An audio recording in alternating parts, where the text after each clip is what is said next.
There you go. Welcome to the Surviving to Thriving podcast with Jim Squire. I'm a registered psychotherapist here in Toronto, Canada, and this is actually my fourth episode. I'm excited this evening. We've got a guest with us. His name is Carl Legault. He's actually a psychotherapist that works in the Toronto area. I'm going to let Carl introduce himself and tell us a bit about what he does. All right. Well, thanks for having me, Jim. It's great to be on the famous fourth episode of a podcast. It's great. So I'm a registered psychotherapist, like you said, operating out of Toronto. I live in the Durham region. So for folks who don't know what that is, it's about 35 minutes east of, say, downtown Toronto. I've been doing all of my appointments during the pandemic virtually. So that means I can meet with folks all across Ontario. And my full-time gig, though, is as a professor in addictions and mental health, and in a program that overlaps with it, the social service worker program, both at Durham College, and that's in Oshawa, Ontario. So my full-time gig is teaching, and my part-time gig is psychotherapy. It's a cool thing that I get to do because I get to kind of practice what I preach and also preach what I practice. So there's this nice kind of like reticulating model, I guess, that I get to be a part of as a teacher and a psychotherapist at the same time. It's cool. Wow, great. Well, we've known each other for a while, and one of the things I've always been impressed about you is one of the reasons I wanted to bring you on was that you have a much better grasp of mindfulness than I do, and there's also a model you use that I'm not that familiar with that I'm really intrigued by, which is it's ACT, or acceptance commitment, I guess therapy is how. So, and that incorporates and sort of involves is connected with mindfulness, and so I'm interested, and that's what, like I said, one of the reasons I wanted to bring you on, just to kind of, a lot of people out there are not familiar with it. Some people might have been using something like cognitive behavioral therapy, not found it really works for them. And I really like the fact that this model that you use is very different. So my thinking was, hey, if there's people out there that have said, I've tried CBT, I don't find it helpful, I don't really like the way that it approaches, changing thoughts, reframing some of that sort of, changing beliefs. So maybe, Carl, if you could just kind of let us know, give me a brief description of ACT, and just in sort of basic terms so I can understand. Yeah, absolutely. So it's kind of funny, actually. People who are really into acceptance and commitment therapy get really kind of like persnickety about this. They insist that people call it ACT. And not ACT. I thought this was kind of silly the first time I heard it, but it actually makes a bit of sense because, as we'll see, like the dominant philosophy of acceptance and commitment therapy is really about acting, right? That's why they call it ACT. It's a nice kind of, bounces back on itself in a way. It's really cool. So where do I start there? I mean, so what does mindfulness have to do with any of this stuff? And unfortunately, a lot of people think, mainly because of like the buzz around mindfulness in our culture and how you see pictures of people in like weird meditation postures, closing their eyes. And it looks like everyone's just in deep kind of focused, concentrated meditation, if ever mindfulness is involved. Or on the opposite end of the spectrum, you just imagine people taking a deep breath once a day and they're suddenly being mindful while sipping their Frappuccino or something, right? Like it's become this kind of like buzzword that's almost like an executive stress ball. It's just one more silly tool in the toolkit. The truth is that mindfulness can involve meditation, but it need not. Mindfulness practice, to me, is all about simply changing your relationship to your moment-to-moment experience. And like the more scientific way that I like to describe it to people is by learning how to train how and what you pay attention to moment by moment. That's why there's so much emphasis on presence and non-judgmental awareness. Mindfulness is simply about learning how to change your relationship to what's already happening. It's already here, and we just need to change that relationship to it. It's not going anywhere. Mhm. Now, if you want to connect that to meditation briefly before I talk about ACT, I like to think about the relationship between mindfulness and meditation as kind of like the relationship between playing a sport that you really enjoy, or even just, like lifting your child, say, and then going to the gym to train specific muscle groups so that you're able to play that sport that you love or to lift your Mhm. child. No one goes to the gym unless you're a professional power lifter or an Olympic, whatever it is. If you're just going there to learn how to, take a bar and put it for some arbitrary reason over your head and then to lower it back down over and over again, no one's doing that for the intrinsic benefit of just doing that motion.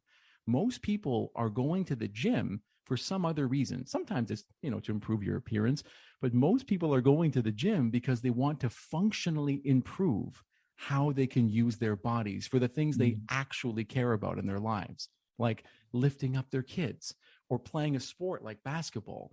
That's what meditation is like. It's going to the gym for your mind and specifically for your attention. It's training you how to use your attention in a way that helps you to meet this moment exactly for what it is courageously. That's what I love about it. I Yeah. don't know if I should slow down there before I No, talk but about ACT, but that's a great analogy. I've never really thought about it that way. That's a great way to look at it. So, but continue with your with helping us with understand more about ACT. I'll pronounce it properly now. So, yeah. It's actually a nice way to get into ACT because ACT is a form of cognitive behavioral therapy. It really is in the family of cognitive behavioral therapies, but it's mhm, part of what's called, not to get too technical for folks out there, but it's in what's called the third wave of the cognitive behavioral therapies. So traditional cognitive behavioral therapy is what's sometimes called an eliminative approach mhm, to basically what sucks, right? Difficult thoughts, troubling emotions, painful sensations in your body, like really tough memories that pop up. It's eliminative because it's about teaching people to get rid of or to avoid, to escape or to dampen down or to control at least the stuff that comes up for you that sucks. And in traditional CBT, the main thing that's the focus is the thinking. There's this mantra in traditional CBT. It says, look, if you want to change how you feel and therefore what you do, you got to change how you think. And ACT looks at that and says, first of all, for reasons that I won't get into in this podcast right now, but there's a lot of evidence um, to show that we can't actually eliminate thoughts. We can't get rid of our thoughts. We can expand cognitive networks, but we can't get rid of them. And even if you could, the evidence shows that the amount of energy you spend fighting against thoughts, challenging them, actually has this paradoxical effect.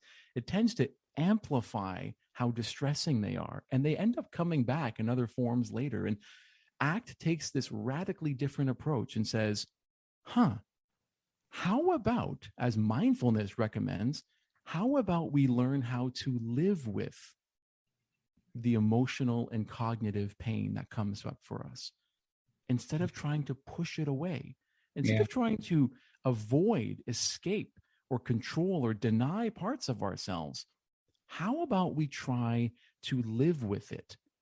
And if I can just use one quick analogy to make sense yeah, of of this, it's course. like the difference between, think of it this way. So imagine you're hosting a party and you've done your best to control the guest list, the food that's going to be there, right? You've done your best to control when people are supposed to arrive, when they're supposed to leave, who's allowed to stay over if things get a little bit too hairy.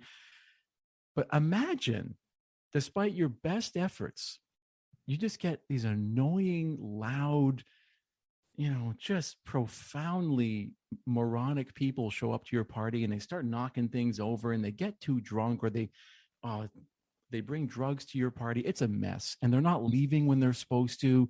And it's horrific. Well, traditional CBT might teach you how to put duct tape over those people's mouths so that they don't sound so loud. Traditional CBT might teach you how to push them out your door. Traditional CBT would emphasize trying to do something with those people, like put them in another room, maybe at least, or at least, you know, put like bags over their heads so that they don't like ACT teaches you how to welcome everything to the party of your life. That's where the acceptance piece comes in.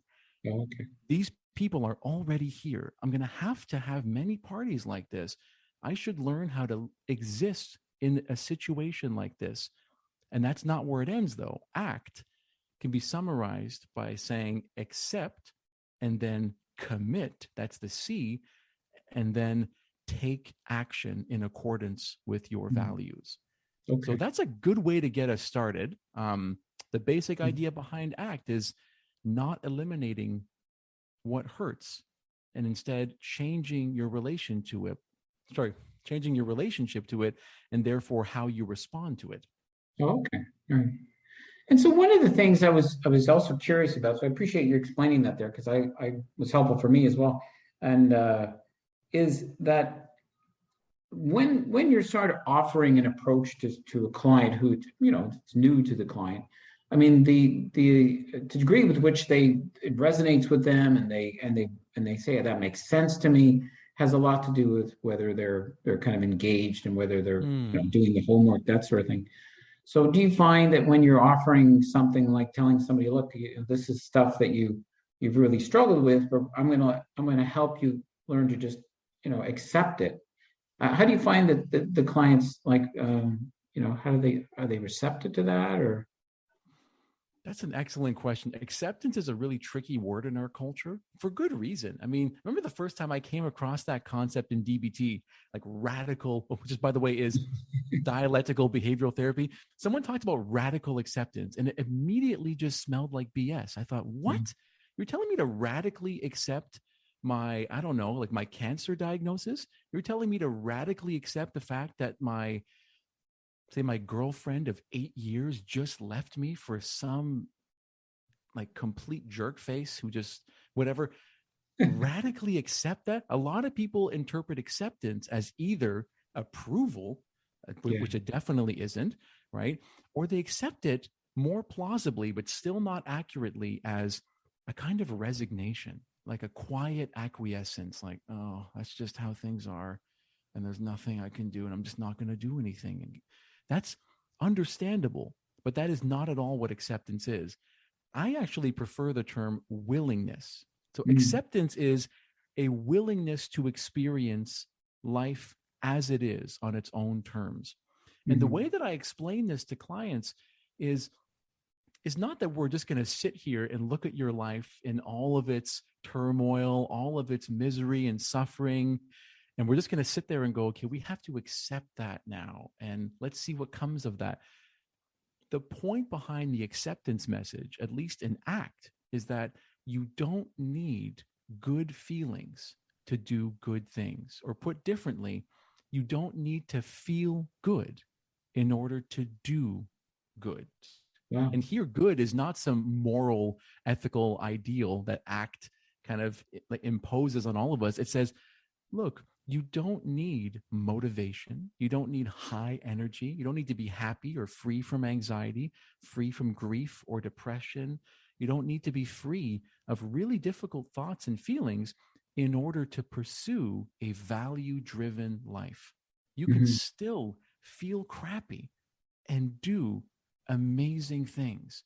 Traditional CBT doesn't really jive with that. Traditional CBT says if you want to change what you're doing, the stuff I was just talking about, like the action, you've got to change how you feel, and therefore you've got to change how you think. ACT says you don't need to change either of those things. You can do all of that. That is a lie that has been sold to you, right? You don't need to change how you think or feel in order to do amazing things. That's what acceptance is about. Yeah. Yeah. Well, thanks for explaining that, because it is a tricky word, and I mean, I use acceptance quite a bit with clients in terms of, like, you know, acceptance of themselves, or sometimes situations that certainly we can't control. I mean, even like the virus and the pandemic. I mean, you know, we have to accept that it's been here, and how do I live, you know, with it? I can't spend every day wishing it wasn't here, focusing a lot of energy on that is not going to get me anywhere. It's not going to be helpful. So, so in terms of you know, like what you use this model for, would it be just to give me a sort of a rundown of what sort of I guess challenges it would typically used with? So much potentially. Anything from anxiety to depression to mood disorders. It's even used for psychosis. And if we get into more detail, either in today's episode, or I'm imagining myself being invited back one day, maybe that's presumptuous, but in a future episode, I could explain some of the really specific techniques and strategies that are taught within ACT to increase someone's so-called psychological flexibility. It's even used to help people who are in active psychosis. My favorite application of ACT, well, two favorite applications. One is in the world that we kind of share, Jim, in different ways, and we met in that world. My favorite application of ACT is in the world of addictive behaviors, right? Whether we're talking about substance addictions or behavioral addictions like gambling or gaming or sex, pornography, whatever it is. Because ACT is premised on the idea that the fundamental target of, what ails us, I guess, the fundamental target of human suffering is what is called experiential avoidance. And that's our tendency to avoid in the short term, right? To escape from, to numb out of, to dampen the impact of, to try to control in some sense what is emotionally and physically and mentally painful in the moment. And we do that with these short-term behaviors, right? Whether that's drinking, smoking some pot, I don't know, looking at my phone and just scrolling mindlessly on Instagram until I hit the Jim Squire podcast and I hit a gem, whatever it is, right? We engage in these behaviors in the short term that provide a kind of, in scare quotes, benefit, but at the cost of long-term harms. And especially even worse than that, those short-term kind of beneficial behaviors that allow us to temporarily avoid or escape painful feelings in the present, they actually disconnect us from who we really want to be, and they rob us of the opportunity of living value-driven lives. So that's where, I love to use ACT first and foremost when I'm working with clients struggling with either substance use issues or behavioral addictions more broadly. But potentially it has application across the board. The last area that I love to use this with is, I guess, in what you might call like psychological enhancement. So there's maybe a better term for this that Jim, but like people who are just working on personal growth, right? Things are generally good in my life. I'm doing okay. There's no crippling, depression. I'm not debilitated by anxiety. There's no volatility or instability. I'm not suffering from an addiction. I'm not in recovery, nothing like that. I feel like I'm not getting enough out of my life. There's more. I'm not living a meaningful, value-driven life. I want to connect to something deeper. For some people, that's something religious or spiritual or cultural. Who knows what that is? And ACT is a great way of helping someone to build a compass and a kind of chosen direction towards those things that matter. Wow. Okay. And some of what you were mentioning there was just, a big part of any, I guess, therapy is learning how to sit with things, learning how to sit with feelings. Exposure type therapies are, important in terms of, because I think that whole aversion to things is where a lot of the suffering comes from. I guess in more Eastern philosophies, they, these attachment to things, or, and it's just, I think, the way our mind works is we tend to feel we just can't do something. I just can't possibly feel this. I can't experience this. I can't go through this. In some cases, it's irrational. The thought is for people that they won't survive. And so we have to help them work through that. And I'd assume that with ACT, and you can maybe give us if there's a kind of a quick technique that just, because I'm curious to hear about at least one of them, is, what I would typically do with those situations would be to get somebody to kind of just inch towards something. So, do it for a minute, do it for 5 minutes, do it for 10 minutes. What's it like to sit in those feelings, to sit in that experience? What's it like to come face to face with whatever that thing is you're avoiding for just even a very brief moment or brief, few minutes? And then I guess, sort of build on that. And they realize, wait a second, I wasn't comfortable, but I didn't explode. I didn't die. I somehow managed to survive that. And feel a bit more confidence. So, and certainly with anxiety, the number one thing I tell people is do not avoid things that make you anxious. Especially with younger people, teenagers, that's probably the number one thing parents mean well, but they think, oh, that's making you anxious, or you're anxious about going here or doing this and that. So we'll just, you don't have to do that. And then a year or two later, they're wondering why the anxiety problem is is much worse. So, yeah, if that's something that you can do quickly, maybe just give us an example of a technique you would use in ACT. Absolutely. If you don't mind, I just want to jump off and kind of think out loud in response to what you just brought up. So I'll use an example to kind of explain why this avoidance, especially of anxiety in this case, is so profoundly unhelpful. And then I'll give you a specific technique for how you might deal with the kinds of thoughts that you were just kind of floating before around, like, oh, I'm never going to be able to, this is going to be terrible. I'm no good at this. I'll think of a good kind of anxiety-based thought. In fact, I'll use the same example. So it's a personal example. All right. Okay. Now, the folks who are listening right now can't see me, but you can see me, Jim. And you may have noticed it's something that I'm getting better at hiding. Well, not hiding. I'm just getting better at managing it, and I'm kind of treating it myself with a form of cognitive behavioral therapy, actually called habit reversal training. I have a form of nonverbal Tourette syndrome that mainly expresses itself in my face and in my neck. I used to have like a grunting sound that I would make that was really kind of socially uncomfortable. But the main thing that happens is when I speak, I'll open my mouth up really wide. So Jim, you could see this like that. Yeah. Okay. But the folks listening right now have to kind of imagine someone, just randomly, opening their mouth up really wide for no reason that has to do with them producing a specific sound.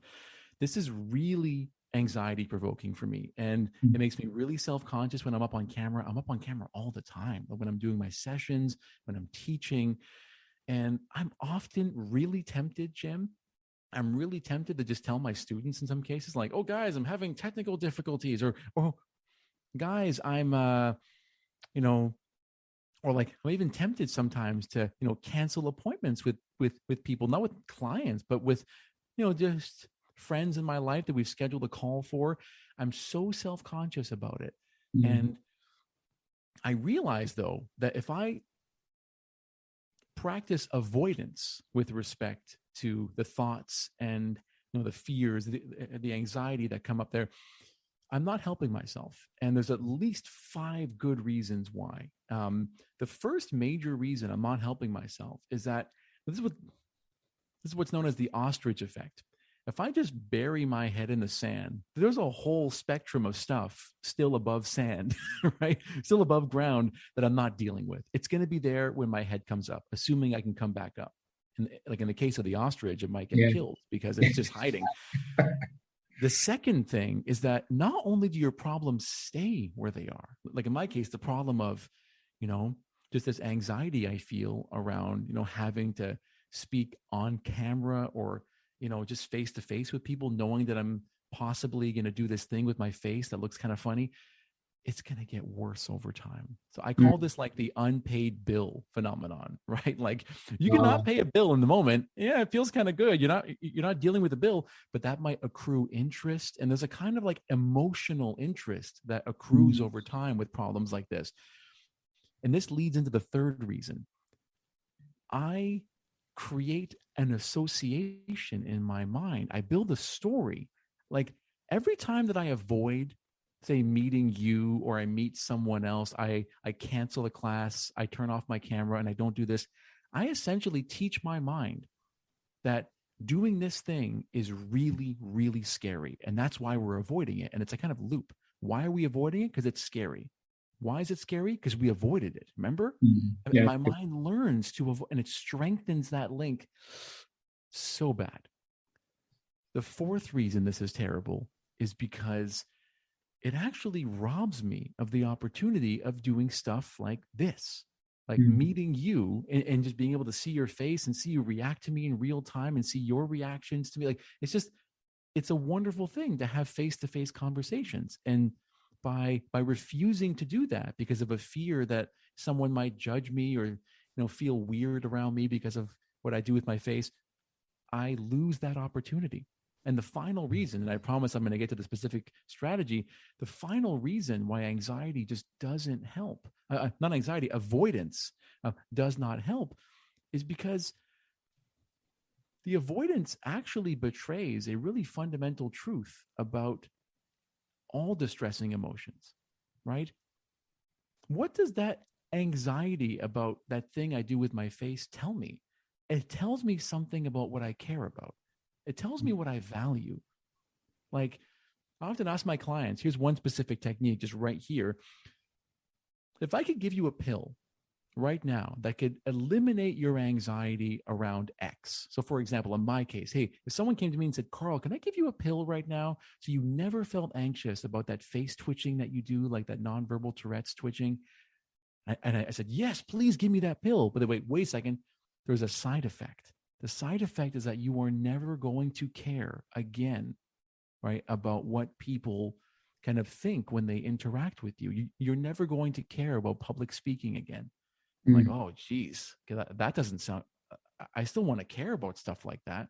That is the trade-off. The flip side of feeling a negative emotion is that it reveals what you care about. So Stephen Hayes, he's the founder of ACT. He expresses this as follows. He says, we hurt where we care and we care where we hurt, right? So like, tell me what you care about and I can tell you what's likely to cause you pain, and vice versa. So that's really where that resonated with me, Jim. Wow. Now, in terms of the specific strategy, other than that little pill exercise, let's try just a really quick one. Okay. So this is for someone, say like me, who's struggling with a thought. So for example, say my thought is this: oh, Jim's going to notice that thing in my face and he's going to think I'm weird. Jim's going to think I'm weird. That's the thought. We can push it even deeper. Oh, Jim's going to just feel really strange around me. Jim's going to feel really strange. That's a thought. Okay. And you can imagine, people can't see this on camera, but I often ask people to imagine that thought is functioning. As soon as it pops up, it's already on your face like this, right? Like the thought is covering your face, or it's like you're wearing glasses through which you're seeing the world. Like that's your experience. You're seeing through your thought. Now, what ACT can teach you to do in one type of exercise called a diffusion exercise, it literally means to kind of unhook from a thought. Okay. It's to take off that thought from your face and to look at it as a thought.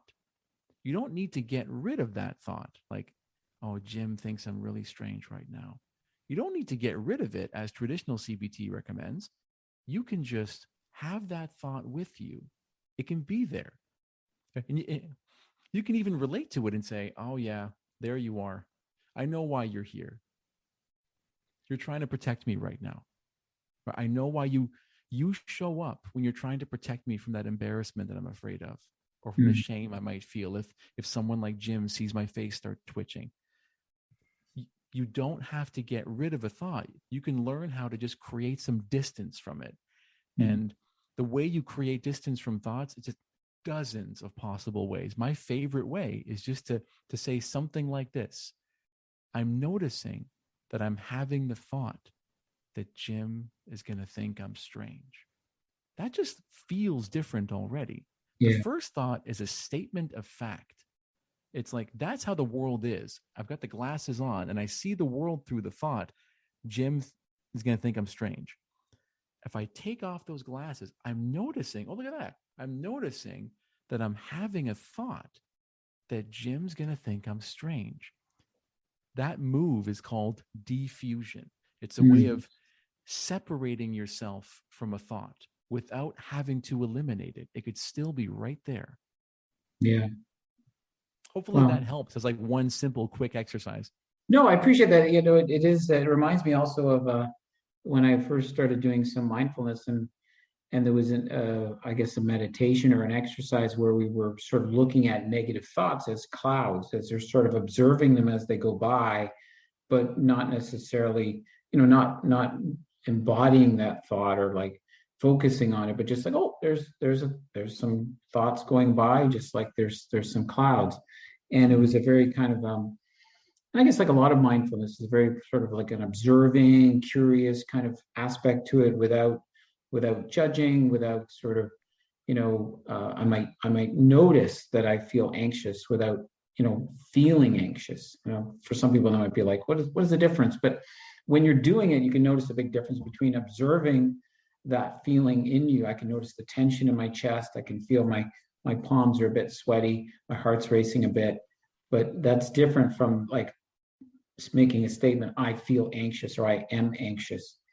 And and I think the key is that for there is like the detachment from, like, it's something I'm observing in me. It's not something that like I am, in a sense. So I know that might be confusing for some people. Hopefully it isn't, but I think it's just about, how we relate to stuff. And but I do appreciate that sort of the just giving that technique to us. It's because I'm when you mentioned earlier about, in a future podcast, going over this stuff, people are like, no, I want to know something right now. But no, because there are a lot of people. We have to be. I certainly encounter people that have had difficult experiences with certain models in therapy, and I would never want somebody, and it happens a lot, for people to think like, I've done psychotherapy, doesn't work. I don't like this approach they have. And as we would know, there's dozens of approaches, dozens of ways of working on things. But if someone has limited experience, they may think, well, this psychotherapy stuff doesn't work. So Mm-hmm. um, I really appreciate you being with us, Carl, and for taking this time. But I also want you to have an opportunity to kind of share the name of your practice, and maybe how people could. I think I'll put it on the.